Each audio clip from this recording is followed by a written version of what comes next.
Mahadipatthana Thutam, Vedana Nubatana Panjabare, Pyashankoromiaka, Katinsa Bana Bekoe, Beku, Vedanatu, Vedana Nubati, Viharati, Sati Pien, Hojaro Mude, Chedayahando, Bedoli Yahandi, Vedanado Night, Vedanadogo, a changing Shule Shiti Piwe near the Nilu, Satin Hojaro Mubare, Ida Bekoe, Beku, Tukanwa Vedanam Vidia Mano. Dukkam Vedanam Vidya Miti Pasanati Dukkam Vedanam Vidya Mano Dukkam Vedanam Vidya Miti Pasanati Adoka Madukam wa Vedanam Vidya Mano Adoka Madukam Vedanam Vidya Miti Pasanati Huyue Vedana Tomba Achekango Horo Mute Cheta Yahandu Idadanaro Na Yahandi Dukkha Vedanago Kanzalin Le Dukkha Vedanago Kanzadi Huti Dukkha Vedanago Kanzalin Le Dukkha Vedanago Kanzadi Huti Adoka Maduka Vedanago Kanzalin Le Adoka Maduka Vedanago Kanzadi Huti Tinama Nyaswa Vyashin Goro Myajika Tamita Niramita Vedanadogo Horo Mude Tamitanwa Dukkha Vedanam Vidya Mano Tamitan Dukkam Vedanam Vidya Miti Pasaminati Niramitan wa Dukkam Vedanam Vidya Mano Niramitan Dukkam Vedanam Vidya Miti Pasanati Tamitan wa Dukkam Vedanam Vidya Mano Tamitam Dukkam Vedanam Vidya Miti Pasanati Niramitan wa Dukkam Vedanam Vidya Mano Niramitam Dukkam Vedanam Vidya Miti Pasanati Tamitam wa Adoka Madukam Vedanam Vidya Mano Tamitam Adoka Madukam Vedanam Vidya Miti Pasanati Niramitam wa Adoka Madukam Vedanam Vidya Mano Niramitam Adoka Madukam Vedanam Vidya Miti Pasanati Huyue To Vedana Tombaru A Tamita Niramita Apien Napasi Pianle Kwecha Biro Vedana Chaupa Hobiaro Mude Cheta Yahando Kamagoni Sato Chandado Vedanago Kanzalin Le Kamagoni Sato Chandado Vedanago Kanzati Huti Kamagoni Masato Chandado Vedanago Kanzalin Le Kamagoni Masato Chandado Vedanago Kanzati Huti Kamagoni Sato Senyedo Vedanago Kanzalin Le Kamagoni Sato Senyedo Vedanago Kanzati Huti Kamagoni Masato Senyedo Vedanago Kanzalin Le Kamagoni Masato Senyedo Vedanago Kanzati Huti Kamagoni Sato Senyemaho Chanta Mahodo Vedanago Kanzalin Le Kamagoni Sato Senyemaho Chanta Mahodo Vedanago Kanzati Huti Kamagoni Masato Senyemaho Chanta Mahodo Vedanago Kanzalin Le Kamagoni Masato Senyemaho Chanta Mahodo Vedanago Kanzati Huti Huyue Vedana Achegan Tombarugo Tamita Vedana Niramita Vedana Apien Nabasi Piado Apien Nauta Chauba Hobiado Mudojao Vedana Abaima Sinjin Koba Pibare Fedinoma Nyaswa Piaga Iti Isa Danwa Vedanatu Vedana Nubati Viharati Bahitawa Vedanatu Vedana Nubati Viharati Isata Bahitawa Vedanatu Vedana Nubati Viharati Cheta Yahando Idolian Mimi Vedanado Namule Vedanadoko a Jane Shule City Piwene Turavai Vedanado Namule Vedanadoko a Jane Shule City Piwene Mimi Turava Naudadoi Vedanado Nile Vedanadoko a Jane Shule City Piwene Ilo Isata Bahita Apien Quebia Shunai Bongo Hobiado Mude Tamuria Dama Nubatiwa Vedanatu Viharati Waya Dama Nubatiwa Vedanatu Viharati Tamuria Waya Dama Nubatiwa Vedanatu Viharati Huyue Piachin Piachin Saint Jean Bongo Hobiado Mubare Cheta Yahando Vedanado Night Pichang Tayani Pichin the Bogo a Jane Shule City Piwi Mulene ဝေဒနာတို့၌ပြတ်ကြောင်းတရားနှင့်ပြတ်ခြင်းသဘောကိုအကျဉ်းချင်းရှုလေရှိသည်ဖြစ်၍မူလည်းနေ၏ဝေဒနာတို့၌ဖြစ်ကြောင်းပြတ်ကြောင်းတရားနှင့်ဖြစ်ခြင်းပြတ်ခြင်းသဘောကိုအကျဉ်းချင်းရှုလေရှိသည်ဖြစ်၍မူလည်းနေ၏လို့ဟောပြတော်မူပြီး၍ထိုကဲ့သို့ရှုသောကြောင့်ရရှိတဲ့အကျိုးတရားကိုဟောပြတော်မူပါတယ်အတ္တိဝေဒနာတိဝါဗနတ္တတတိပိစုပတ္တိတာဟောတိယာဝတေဝညာနမတ္တယပဋိတ္တိမတ္တယအနိတိတောသာဝိဟရတိနာသကိဉ္စီလောကေဥပါတိယတိဧဝံဘိခောဘိကဝေဘိက္ခုဝေဒနာတုဝေဒနာနုပတ္တိဝိဟရတိဟူ၍ဝေဒနာနုပတနာရှုခြင်းကြောင့်ရရှိသောအကျိုးကိုဟောကြားတော်မူပါတယ်ချက်သားယဟန်တို့ထို့အပြင်ဝေဒနာသီးသားလင်းရှိ၏ဟုထိုယဟန်အားတတိသည်ရှေ့ရှုထင်၏ထိုတတိသည်အစဉ်စဉ်အတိညာတိုးပွားခြင်းငါသာဖြစ်၏အစဉ်စဉ်တတိတပံတိုးပွားခြင်းငါသာဖြစ်၏ထိုယဟန်သည်တဏှာဒိဋ္ဌိတို့ဖြင့်မမီမတွယ်မူ၍လည်းနေပေ၏ဥပါဒနာခန္ဓာ၅ပါးတည်းဟုသောလောက၌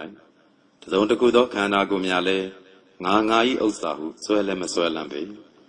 ချက်သားယဟန်တို့ဤသို့လည်းယဟန်သည်ဝေဒနာတို့၌ဝေဒနာတို့ကိုအကျဉ်းချင်းရှုလေရှိသည်ဖြစ်၍နေ၏ဟု၍ဝေဒနာ၌ဝိပဿနာရှုမှတ်ပုံကိုမြတ်စွာဘုရားရှင်ကိုရောမြတ်ဟောကြားတော်မူပါတယ်အထက်ကရာဖွင့်ဆိုပုံကတော့မြတ်စွာဘုရားသည်14ပါးအပြားအပြင်ကာယ ानु ပတနာတတိပဋ္ဌာန်ကိုဟောတော်မူပြီး၍ယခုအခါမှာ9ပါးအပြားအပြင်ဝေဒနာ ानु ပတနာကိုဟောတော်မူခြင်းကကတင်္စဘိက္ခဝေအာထိန်ကတင်္စဘိက္ခဝေဤသို့အစရှိသောစကားကိုဟောကြားတော်မူပါတယ်လို့ဖွင့်ပါတယ်ထိုကတင်္စဘိက္ခဝေအစရှိသောပါဠိမှာဒုက္ခံဝေဒနံဆိုတဲ့ဒီစကားရပ်မှာကိုယ်၌မူလည်းဖြစ်သောစိတ်၌မူလည်းဖြစ်သောဒုက္ခံဝေဒနံဒုက္ခဝေဒနာကိုဝေရိယာမနောခံစားသည်ရှိသောအဟံငါသည်ဒုက္ခဝေဒနံဒုက္ခဝေဒနာကိုဝေရိယာမိခံစား၏ဣတိဤသို့ပဇာနာတိအပြားအပြင်သိ၏ဟူ၍သိပုံသိနည်းကိုဖွင့်ပြပါတယ်ဒုက္ခဝေဒနာဆိုတဲ့နေရာမှာကာယိကဒုက္ခစေတသိကဒုက္ခကိုယ်၌ဖြစ်သောချမ်းသာခြင်းဝေဒနာစိတ်၌ဖြစ်သောချမ်းသာခြင်းဝေဒနာနှစ်မျိုးစလုံးကိုသိပုံကိုဖွင့်ပြပါတယ်ဒီဒုက္ခဝေဒနာဝေရိယမာနောအစရှိသောပါဠိမှာပက်လက်အိခါမြဖြစ်ကုန်သောကလေးတငယ်တို့သည်လည်းပဲနို့ရေကိုတောက်ဆိုခြင်းအစရှိသောအခါ၌ဒုက္ခဝေဒနာကိုခံစားတဲ့အခါမှာဒုက္ခဝေဒနာကိုခံစား၏ဤကဲ့သို့အကယ်၍ကသိကြပါတယ်ထို့သို့သိတော်လည်းပဲဤဒုက္ခဝေဒနာဝေရိယမာနောအစရှိသောစကားကိုဤသို့သဘောရှိသောအပြားအပြင်သိခြင်းကိုရည်ရွယ်ပြီးတော့ဟောတော်မူတာမဟုတ်ပါဘူးဤသို့သဘောရှိသောသိခြင်းကတတ္တုပလက်တိန်တတ္တဟုသောအယူကိုနဝိဇဟတိမဆုံးဘူးတတ္တသင်္ညံတတ္တဝဟုသောအမတ်တင်ညာကိုနဥက္ခဒေတိမခွာပါဘူးကမ္မထာနံကမ္မထံသည်၎င်းတတိပဋ္ဌာနာဘာဝနာဝါတတိပဋ္ဌာန်ကိုပွားစေခြင်းသည်၎င်းနာဟောတိမဖြစ်ဘူးလို့ဖွင့်ပြပါတယ်ကလေးတငယ်လေးကအစပက်လက်အိခါစကလေးလေးကအစမိခင်တို့ကိုစိုးရတဲ့အချိန်မှာချမ်းသာခြင်းဝေဒနာကိုခံစားတာပဲအဲ့ဒီအချိန်မှာသူချမ်းသာခြင်းဝေဒနာကိုခံစားတယ်လို့သိပေမဲ့ဒီလိုသိနည်းမျိုးကိုရည်ရွယ်ပြီးမြတ်စွာဘုရားဟောတာမဟုတ်ပါဘူးအဲ့ဒီလိုသိနည်းမျိုးကတတ္တဝါဟုသောအမတ်တင်ညာကိုမခွာဘူးအဲ့ဒီလိုသိနည်းမျိုးကတတ္တဟုသောအယူကိုလည်းမစွန့်ဘူးကမ္မထံလည်းမဖြစ်ဘူးတတိပဋ္ဌာန်ကိုပွားစေခြင်းလည်းမဖြစ်ပါဘူးဆယ်စစ်တော်ကဤယဟန်ဤသိခြင်းသည်တတ္တုပလက်တိန်တတ္တဟုသောအယူကိုပဇဟတိစွန့်၏တတ္တပညာတတ္တဝါဟုသောအမတ်တင်ညာကိုဥက္ခဒေတိခွာ၏ကမ္မထာနှင်းစေဝကမ္မထံသည်၎င်းတတိပဋ္ဌာနာဘာဝနာစတတိပဋ္ဌာန်ဘာဝနာသည်၎င်းဟောတိဖြစ်၏ယောဂီယဟန်သိပုံသိနည်းကတော့တတ္တဆိုတဲ့အယူအစကိုလည်းပဲစွန့်တယ်တတ္တဝါဟုသောအမတ်တင်ညာကိုလည်းခွာတယ်ကမ္မထံလည်းဖြစ်တယ်တတိပဋ္ဌာန်ဘာဝနာလည်းဖြစ်တယ်ဒီဒုက္ခဝေဒနာဝေဒယမာနောအစရှိသောစကားကိုအဘယ်သူသည်ခံစားအံ့နေအဘယ်သူ၏ခံစားခြင်းသည်ဖြစ်အံ့နေ အဘယ်အကြောင်းရှိသောခံစားခြင်းသည်ဖြစ်သည်။ဤသို့ကောင်းစွာအပြားအဖြင့်တည်သောပုဂ္ဂိုလ်၏ခံစားခြင်းကိုရည်ရွယ်၍ဟောတော်မူပါれ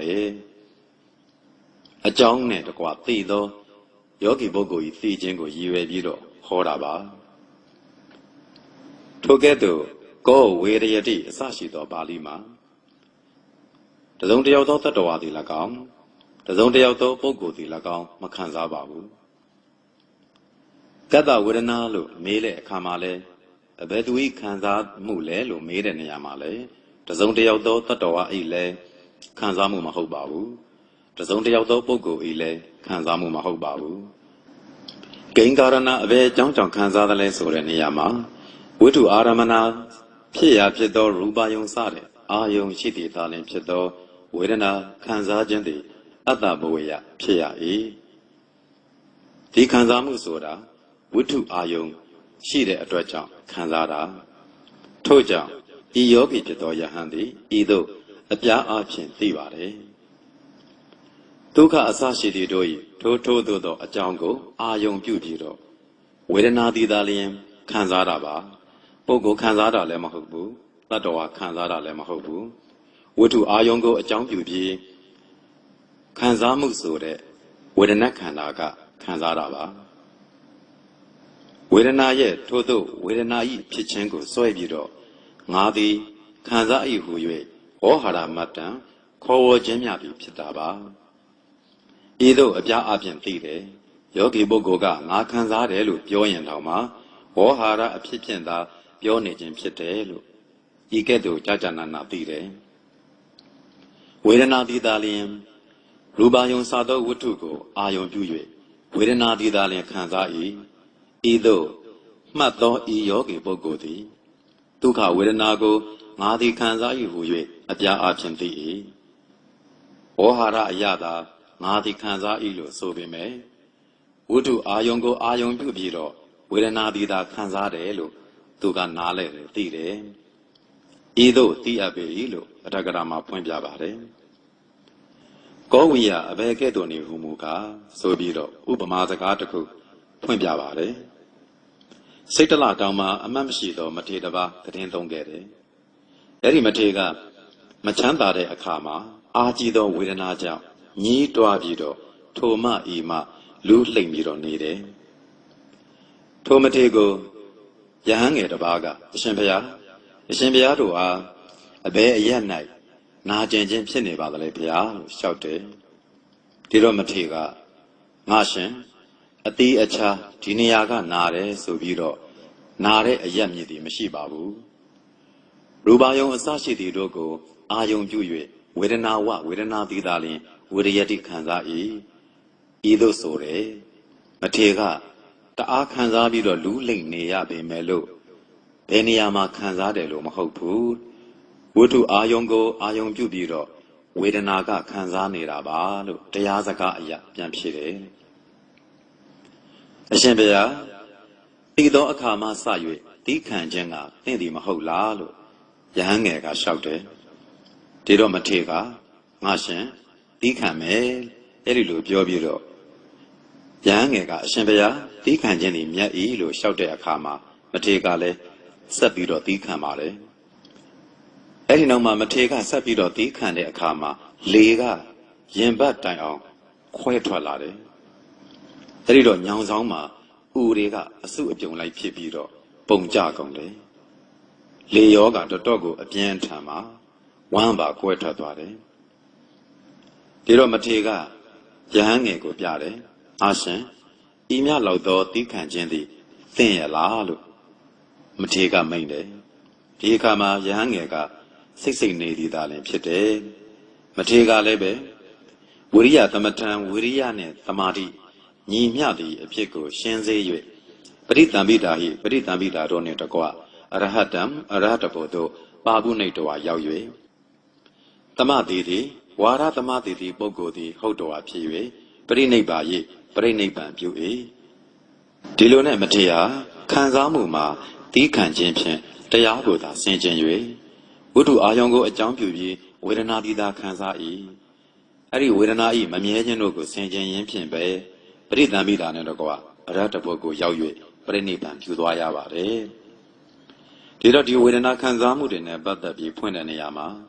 ငါသည်ဒုက္ခဝေဒနာကိုခံစား၏ဤသို့အပြားအပြင်သိတဲ့ကဲ့သို့ဤအတုဒုက္ခဝေဒနာကိုဝေဒယမာနောခံစားသောသူသည်အဟံငါသည်ဒုက္ခဝေဒနာကိုဝေဒယမိခံစား၏ဣတိဤသို့ပါဇာနာတိအပြားအပြင်သိတယ်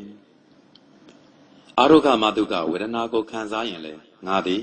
အထုခမတုကဝေဒနာကိုခံစား၏လို့ဤသို့အပြားအပြင်သိတယ်တာမိတဝေဒနာနေရာမိတဝေဒနာကာမဂုဏ်နဲ့ဆက်သောချမ်းသာသောဝေဒနာကိုခံစားရင်လည်းသိတယ်ကာမဂုဏ်နဲ့မဆက်သောချမ်းသာသောဝေဒနာကိုခံစားရင်လည်းသိတယ်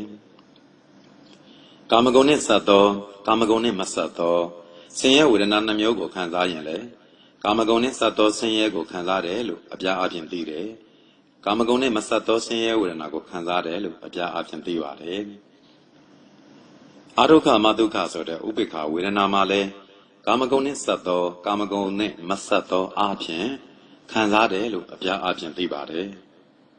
ဤသို့မြတ်စွာဘုရားသည်ရူပကမ္မဋ္ဌာနံရူပကမ္မဋ္ဌာန်းကိုကတိတဝါဟောတော်မူပြီးတဲ့အခါအရူပကမ္မဋ္ဌာနံပနာအရူပကမ္မဋ္ဌာန်းကို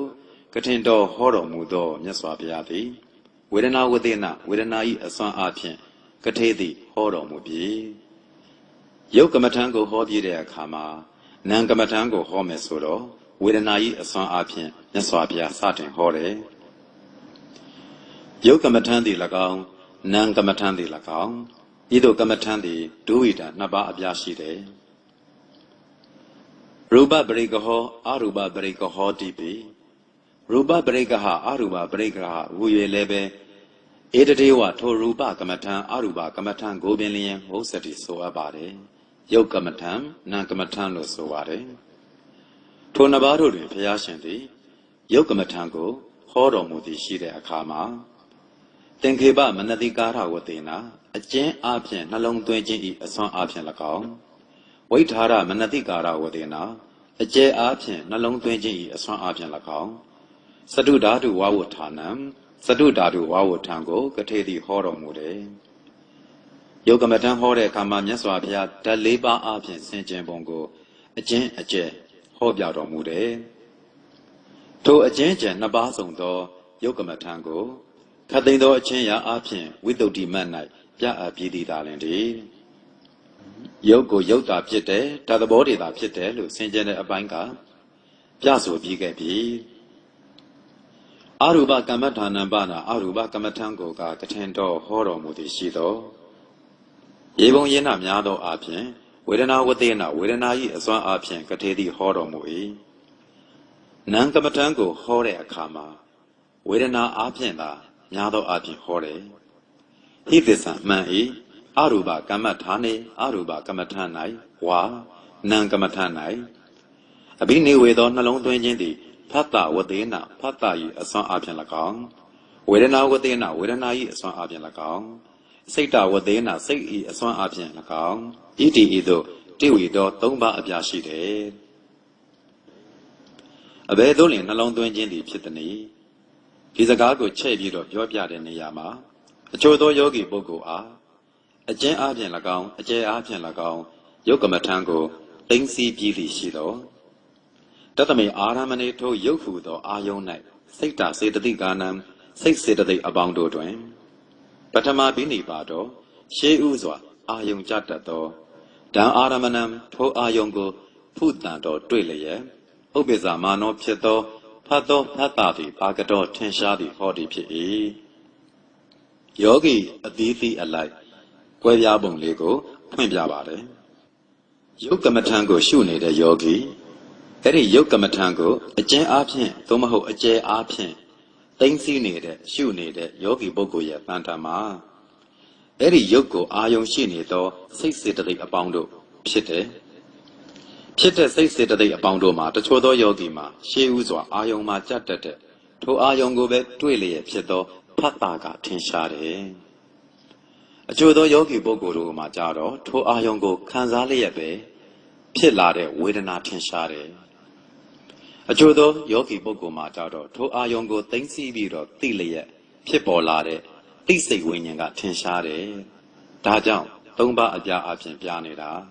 ထို3ပါးသောယောဂီပုဂ္ဂိုလ်တို့မှာအကျဉ်ယောဂီပုဂ္ဂိုလ်အားဖတ်တာသည်ထင်ရှားတယ်ထိုယောဂီပုဂ္ဂိုလ်ကတတ်ဖတ်တာသည်သာလျှင်ဖြစ်သည်မဟုတ်သေးထိုဖတ်တာနှင့်အတူတကွထိုအာယုံကိုသာလျှင်ခံစားတတ်သောဝေဒနာသည်လည်းဖြစ်၏အမတ်ပြု၍သိတတ်သောတင်ညာသည်လည်းဖြစ်၏စေသောတတ်သောစေတနာသည်လည်းဖြစ်၏သိတတ်သောဝိညာဉ်သည်လည်းဖြစ်၏ဤသို့ဖတ်တာပင်စမကေယေဝဖတ်တာလျင်5 ခုမြောက်ဖြစ်သောတရားတို့ကိုသာလျင်ပရိက္ခဏာတိသိသိ၏အကျဉ်ယောဂီယဟန်အားဝေဒနာသည်ထင်ရှားတယ်နောက်တစ်မျိုးကတော့ခံစားမှုဝေဒနာကသူ့မှာပိုထင်ရှားတယ်ထိုယောဂီပုဂ္ဂိုလ်သည်ဝေဒနာသည်သာလျင်သိသံဖြစ်တာမဟုတ်ဘူးတာယထိုဝေဒနာနှင့်သတ်တင်တကွာတဒေဝရမဏံထိုတခုတည်းသောတူညီသောအာယုံကိုသာလျင်ဖုတမာနောတွေ့တတ်သောဖတ်တော်ပြီးဖတ်တာသည်လည်းဥပ္ပစတိဖြစ်၏သင်္ဇာနနမာနာအမှတ်ပြု၍သိတတ်သောသင်ညာပိသင်ညာသည်၎င်းစေတယမာနာစိစောတတ်သောစေတနာပိစေတနာသည်၎င်းဝိဇာနနမာနံသိတတ်သောဝိညာဏံပိသိစိတ်ဝိညာဉ်သည်၎င်းဥပ္ပစတိဖြစ်၏ဣတိဤသို့ဖတ်တာပင်စမကေယေဝဖတ်တာလျင် 5 ခုမြောက်ဖြစ်ကုန်သောတရားတို့ကိုသာလျင်ပရိက္ခဏတိသိသိ၏လို့ဖွင့်ပြတယ်အကျဉ်ယောဂီယဟန်အားသိစိတ်ဝိညာဉ်သည်ထင်ရှားတယ်ဥပမာဝင်လေသိထွက်လေသိရုပ်ကိုရှုနေရင်နဲ့သိစိတ်ကထင်ရှားတယ်ကမ္မဋ္ဌာန်းရှုတာကတော့ရုပ်ကိုသိသိနေတာဒါပေမဲ့ဒီဘက်မှာနာမ်တရားတွေကလည်းထင်ရှားတယ်ထင်ရှားတဲ့နာမ်ကတချို့ယောဂီမှာသိစိတ်ကထင်ရှားတယ်ဥပမာဝင်လေသိတာကိုသိလိုက်တယ်ထွက်လေဆိုပြီးတော့သိတာကိုပဲသူသိသိမိလိုက်တယ်ဒါကြောင့်ဝိညာဉ်သည်ထင်ရှားတယ်ထိုယောဂီယဟန်အားဒီသိစိတ်ဝိညာဉ်သည်သာလျှင်ဖြစ်တာမဟုတ်သေးဘူးထိုဝိညာဉ်နဲ့အတူတကွပဲထိုအာယုံကိုသာလျှင်တွေ့တတ်တဲ့ဖတ်တာလည်းဖြစ်တယ်ခံစားတတ်တဲ့ဝေဒနာသည်လည်းပဲဖြစ်တယ်အမှတ်ပြု၍သိတတ်သောသင်ညာသည်လည်းပဲဖြစ်တယ်စိတ်စောတတ်သောစေတနာသည်လည်းပဲဖြစ်တယ်လို့ဤသို့ဖတ်တာပင်စမကေယေဝဖတ်တာလျင် 5 ခုမြောက်ဖြစ်ကုန်သောတရားတို့ကိုသာလျင်ပရိက္ခဏတိသိသိတတ်တယ်ဖတ်တာလျင် 5 ခုမြောက်ဖြစ်ကုန်သောဤတရားတို့သည်ကိဉ္နိတိတာအဘယ်ကိုမှီ၍ဖြစ်ကုန်သနည်းဣတိဤသို့ဥပါဒါရင်တော်စုံစမ်းဆင်ခြင်သည်ရှိသောဝတ္ထုနိတိတာဝတ္ထုကိုမှီ၍ဖြစ်ကုန်၏ဣတိဤသို့ပဇာနာတိအပြားအပြင်သိတယ်အဲ့တော့ယောဂီပုဂ္ဂိုလ်တို့ကနံတရားကိုသွားပြီးတော့သိလိုက်တယ်ဖတ်တာကိုသိတဲ့ယောဂီကသိတယ်ဝေဒနာကိုသိတဲ့ယောဂီကသိတယ်သိစိတ်ကိုသိတဲ့ယောဂီကသိတယ်ဒီလိုသိလာတဲ့အခါမှာအခုဖြစ်နေတဲ့ဖတ်တာလျင် 5 ခုမြောက်ဖြစ်သောဖတ်တာဝေဒနာတင်ညာစေတနာဝိညာဏဆိုတဲ့ဖတ်တာအပါဝင် 5 ခုမြောက်ဖြစ်တဲ့ဒီတရားတွေကဘာကိုမှီတာလဲအဲ့တော့မှီရာကိုရှာတော့ဝုထုယုတ်ကမှီရာပါဝုထုယုတ်ဆိုတာကတော့ဘယ်တရားလဲကရဇကာယောကရဇကာယပါအကျဉ်ကရဇကာယကိုမှီ၍ဖြစ်သည်ကိုရည်တော်မူ၍ဣတိသပနာမေဝိညာဏံဣထနေတိတံဣထပฏิပတ်တံလို့အဲ့ဒီစကားကိုမြတ်စွာဘုရားဟောတော်မူတယ်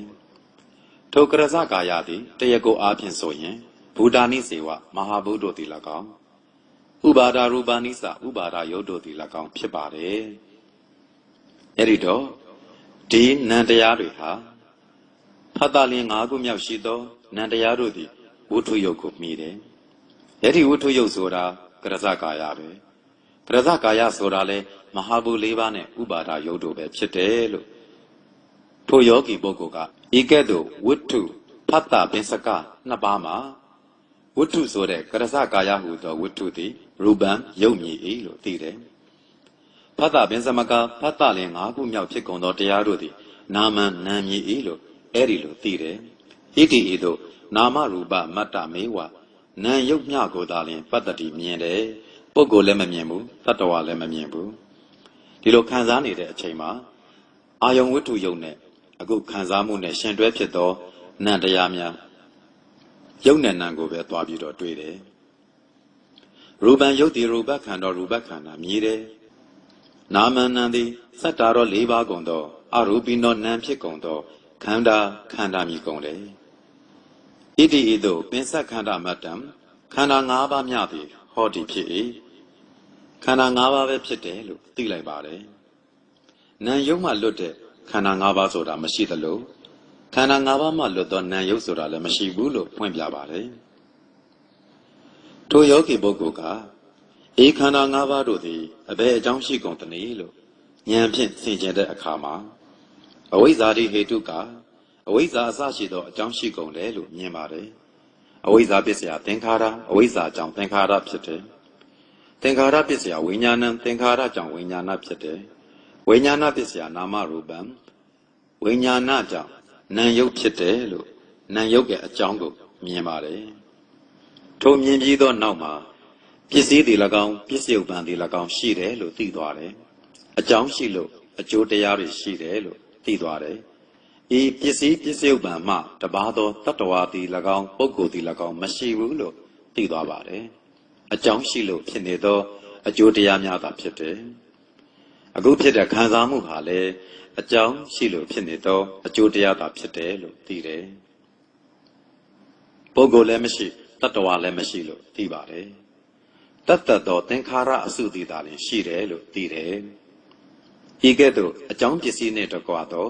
နာယုတ်တို့၏အစွမ်းအားဖြင့်လက္ခဏာရေး၃ပါးသို့တင်ပြီးတော့ဝိပဿနာအစဉ်ဖြင့်အနိစ္စဒုက္ခအနတ္တဤသို့သုံးသပ်ပြီးတော့ကျင့်ပါတယ်ခံစားနေရတဲ့ဒီဝေဒနာကိုပဲအကြောင်းနဲ့တကွမြင်လိုက်တဲ့အခါမှာအာယုံဝိတုယုံနဲ့တကွဒီခံစားမှုဝေဒနာဒီယုံနာနှစ်ပါးကိုအနိစ္စဒုက္ခအနတ္တလက္ခဏာရေး၃ပါးတင်ပြီးတော့ရှုလိုက်တယ်ဤသို့မက်ဖို့ကိုတောင့်တလျက်ထိုသို့သဘောရှိသောနေ၌ဥတုဤလျောက်ပတ်ခြင်းကို၎င်းပုဂ္ဂိုလ်ဤလျောက်ပတ်ခြင်းကို၎င်းဘောဇဉ်ဤလျောက်ပတ်ခြင်းကို၎င်းတရားနာခြင်းဤလျောက်ပတ်ခြင်းကို၎င်းရတဲ့အခါတထိုင်တည်းဖြင့်ထိုင်နေလျက်ပဲဝိပဿနာကိုအပြည့်သို့ရောက်စေ၍အရဟတဖို့၌တည်တယ်ဤသို့၃ပါးကုန်သောဤယောဂီပုဂ္ဂိုလ်တို့အားလည်းပဲအရဟတဖို့တိုင်အောင်ကမ္မထံကိုဟောအပ်သည်ဖြစ်တယ်လို့အထက်ကရာကဖွင့်ပါတယ်ဒီတော့ယောဂီ၃မျိုးရှိတာကိုလည်းလေ့လာသိရှိလိုက်ရတယ်ယုတ်ကိုအာယုံပြုနေရင်ဖြင့်ယုတ်ကမ္မထံကိုသိသိနေရင်ဖြင့်အာယုံနဲ့ထိတဲ့ဖတ်တာထင်ရှားတဲ့ယောဂီရှိသလိုယုတ်ကိုအာယုံပြုနေရင်ဥပမာဝင်လေထွက်လေလို့ယုတ်ကိုအာယုံပြုနေရင်နဲ့ခံစားမှုဝေဒနာကိုဒီဝေဒနာထင်ရှားလာတဲ့ယောဂီလည်းရှိတယ်ကိုယ်နဲ့ပတ်သက်သောဓာတ်တွေကိုဆင်ခြင်ရင်းဖြင့်လည်းခံစားမှုဝေဒနာထင်ရှားတဲ့ယောဂီရှိတယ်နောက်ယောဂီတစ်မျိုးကတော့အဲ့ဒီယုတ်အာယုံကိုယူနေရင်းဖြင့်သိစိတ်ဝိညာဏသိတယ်ဆိုပြီးနောက်ကလိုက်ပြီးတော့ပြန်ပြီးသိနေတဲ့ဝိညာဏထင်ရှားတဲ့ယောဂီရှိတယ်အဲ့ဒီ၃ပါးစလုံးဒီယောဂီ၃မျိုးစလုံးကအနိစ္စဒုက္ခအနတ္တဆင်ခြင်ပြီးတော့ရှုတဲ့အခါထို၃မျိုးသောယောဂီအလုံးတို့အတွက်အရဟတဖို့တိုင်အောင်ရောက်စေသောကမ္မထံတရားဖြစ်ပါတယ်ချမ်းသာရင်လည်းချမ်းသာလိုက်တာချမ်းသာလိုက်တာလို့ချမ်းသာတဲ့ဝေဒနာဖြစ်ခြင်းကထင်ရှားလွန်းတယ်ဆင်းရဲရင်လည်းဆင်းရဲလိုက်တာဆင်းရဲလိုက်တာလို့ဆင်းရဲတဲ့ဝေဒနာဖြစ်တာထင်ရှားတယ်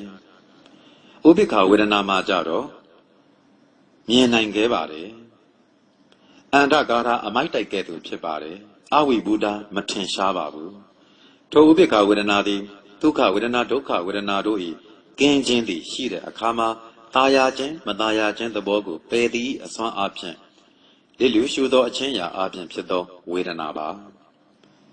ကြောက်ဖြာရဲ့အလေကိုတက်ပြီးတော့ပြေးတဲ့သမင်ရဲ့ခြေရာကိုလိုက်တဲ့သားမုတ်ဆိုးကကြောက်ဖြာရဲ့ဒီဘက်က၎င်းကြောက်ဖြာရဲ့ဟိုဘက်တစ်ချမ်းက၎င်းသမင်ရဲ့ခြေရာကိုမြင်ပြီးတော့ကြောက်ဖြာအလဲမှာမမြင်တော်လဲပဲဤအရက်၌တက်သောသမင်သည်ဤအရက်မှဆင်း၍ကြောက်ဖြာ၏အလဲမှာဤအရက်ဖြင့်သွားသည်ဖြစ်လက်တံလို့ဤသို့သိတယ်လို့မျိုးပါပဲကြောက်ဖြာသို့တက်ရာအရက်မှာသမင်ဤခြေရာကဲ့သို့ဒုက္ခဝေဒနာဤဖြစ်ခြင်းကထင်ရှားတယ်ကြောက်ဖြာကနေတစ်ဖက်ဆင်းတဲ့ခြေရာကဲ့သို့ဒုက္ခဝေဒနာရဲ့ဖြစ်ခြင်းကလည်းထင်ရှားပါတယ်ဒုက္ခဒုက္ခတို့ဤကင်းခြင်းသည်ရှိတဲ့အခါမှာตายာခြင်းမตายာခြင်းသဘောကိုပယ်သည်အစွမ်းအဖြင့်လေလူရှုသောအချင်းရာအဖြင့်ဖြစ်သောဝေဒနာသည်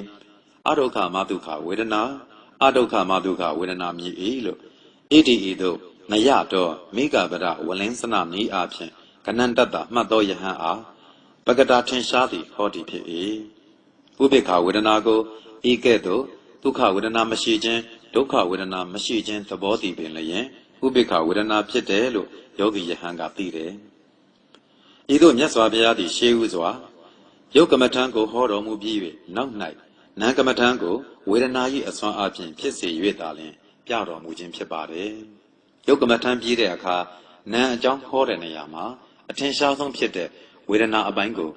Yashin, Yenzon Hoyachin, John Babe.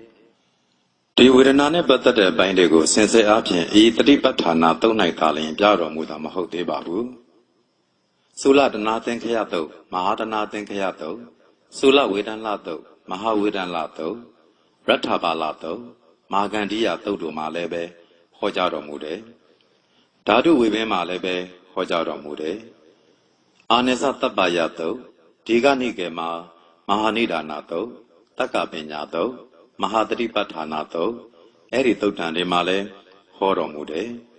Tanyoma, Sula Nida Nato. Dokopama Nailebe, Hojaro Mude, 3 women the Nato Male, Hojaro Mude, Alonso do, with a Nata Yo Male, Hojaro Mude. Yaswagondo Dodona, she was a Yokamatango, Horo Mubi and Nauma, Nangamatango, with an eye a son option, Pisse Biro, Hojaro Mude, Toatu, E 3 Batana do Malebe, she was a Yokamatango, Horo Mubi, Nauma, Nangamatango. With an eye as one option, Pisse, Hojaro Mude.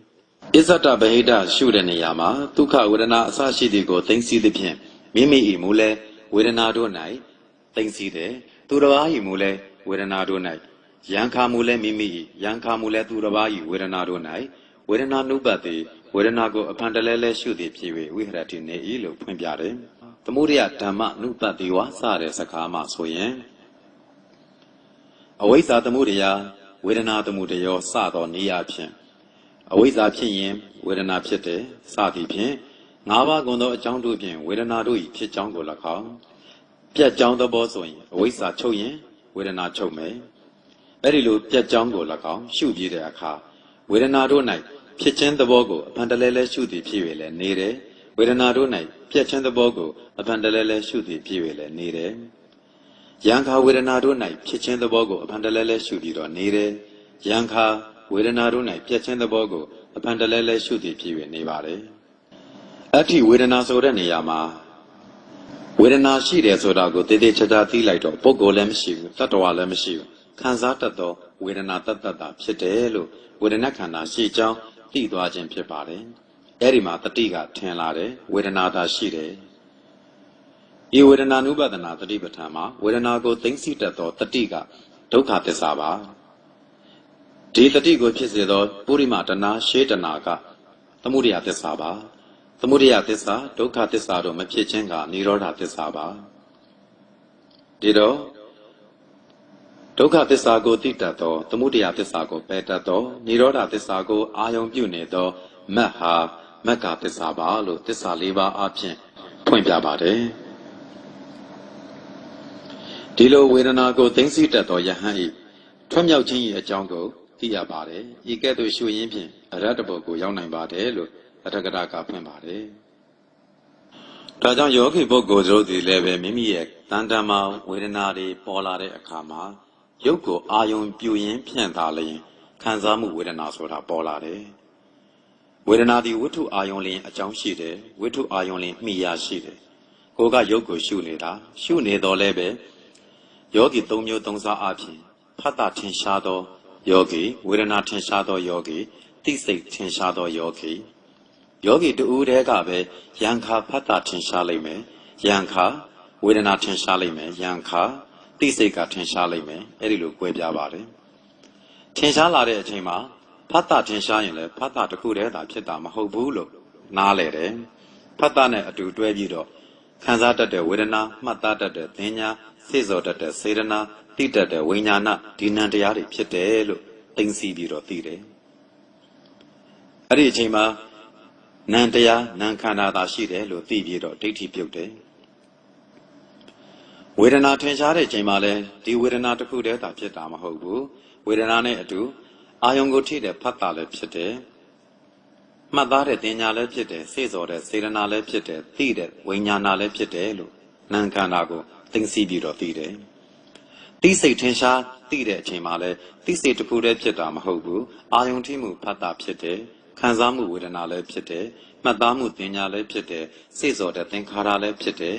သိတဲ့ဝိညာဏလည်းဖြစ်တယ်လို့ကြံသောနာမ်ခန္ဓာတွေကိုလည်းသိတယ်ဒီတော့ဒီဝေဒနာတွေကိုသိခြင်းအပြင်ကိုယ်မှာပေါ်တဲ့ဝေဒနာကိုရှုသောအပြင်တခြားနာမ်ခန္ဓာကိုလည်းသိသိမိကြောင်းအထက်ကရာမှာပြဆိုတယ်ရုပ်နဲ့နာမ်ကိုပြန်ပြီးတော့သိသိမိကြောင်းကိုလည်းပြန်ပြဆိုတယ်ရုပ်ကဘယ်မှာရှာလဲဒီခံစားမှုဝေဒနာရဲ့အာယုံဖြစ်တဲ့ဝိတုအာယုံရုပ်ပဲလို့ရုပ်ကိုပြတယ်ပြီးတော့ဒီရုပ်နဲ့ဒီနာမ်ပဲရှိတယ်ခံစားမှုဖြစ်နေတဲ့အချိန်မှာဥပမာအားဖြင့်ကာယိကဝေဒနာဖြစ်တယ်ညောင်းတယ်ကြိုက်တယ်သို့မဟုတ်အနာတစ်ခုခုကြောင့်ယောဂပြင်းထန်နေတယ်အဲ့ချိန်မှာ तू အာယုံပြုတာဒီညောင်းတဲ့နေရာနာတဲ့နေရာရုပ်ကိုအာယုံပြုတယ်အဲ့ကာယိကဒုက္ခကိုအာယုံပြုနေရင်ရတယ်စေတသိက်ကဒုက္ခဖြစ်တာကိုသိလိုက်တယ်ပြီးတော့ဝေဒနာကို तू သိတယ်ချမ်းသာတဲ့ဝေဒနာဆိုလည်းသိတယ်ချမ်းသာတဲ့ဝေဒနာကလည်းရုပ်ကိုအာယုံပြုပြီးတော့ပဲဖြစ်တာဆင်းရဲတဲ့ဝေဒနာကလည်းရုပ်ကိုအာယုံပြုပြီးတော့ပဲဖြစ်တာအဲ့ဒီဝေဒနာတွေဖြစ်တဲ့အချိန်မှာဝေဒနာကိုဝေဒနာလို့ကြာကြာနာနာသိပြီးတော့မမြဲခြင်းဆင်းရဲခြင်းအစိုးမရခြင်းလက္ခဏာရေး၃ပါးနဲ့ဆင်ခြင်လိုက်တဲ့အချိန်မှာတိရဏပရိညာဖြင့်သိတယ်လို့ခေါ်တယ်ဝေဒနာသာရှိတယ်ပုဂ္ဂိုလ်မရှိဘူးတတ္တဝါမရှိဘူးဆိုတော့ဒိဋ္ဌိပြုတ်လိမ့်မယ်ဝေဒနာသည်သာရှိတယ်ပုဂ္ဂိုလ်လည်းမဟုတ်ဘူးတတ္တဝါလည်းမဟုတ်ဘူးဝေဒနာသည်ဝေဒနာခန္ဓာသာဖြစ်တယ်အာယုံကဝတ္ထုယုတ်ဖြစ်တယ်လို့ယုံနံကြာကြာနာနာသိတဲ့အတွက်မမြဲခြင်းကိုလည်းကြာကြာနာနာသိတဲ့အတွက်သို့လောယုံမှတန်တရားမရှိတဲ့အတွက်ကြောင့်ဝိသိကိစ္စပြုတ်တယ်ဒါကြောင့်ခံစားတဲ့ဝေဒနာကိုမမြဲခြင်းတင်ပြီးတော့ရှုနေရင်ဖြင့်ဒိဋ္ဌိဝိသိကိစ္စစာသောကိလေသာတို့ကိုပယ်တဲ့အခါမှတ်ရတယ်အဲ့ဒီရတဲ့မှတ်ဖြင့်သိခြင်းသည်ပဟာနာပရိညာဖြင့်သိတယ်လို့ခေါ်ပါတယ်အဲ့ဒီလိုမျိုးပရိညာတို့ဖြင့်ပိုင်းခြားသိပြီးတော့အဆင့်ဆင့်မမြဲခြင်းကိုဆင်ခြင်ပြီးပွားတဲ့အခါအရဟတဘုတိုင်အောင်အကျိုးကြီးသောကမ္မထံဖြစ်ပါတယ်ဒါကြောင့်တရားနာသူအပေါင်းသူတော်ကောင်းတို့သည်လည်းမိမိဝေဒနာတို့အားအမှန်တိုင်းမြင်နိုင်ကြ၍ပုဂ္ဂိုလ်မဟုတ်ကြောင်းတတ္တဝါမဟုတ်ကြောင်းဆင်ခြင်နိုင်ကြကာမမြဲခြင်းကိုဆင်ခြင်ရင်းဖြင့်မဉ္ဇဉ်ပူဉ္ဇဉ်ရနိုင်သောသူတော်ကောင်းသူတော်မြတ်များဖြစ်နိုင်ကြပါစေကုန်သတည်း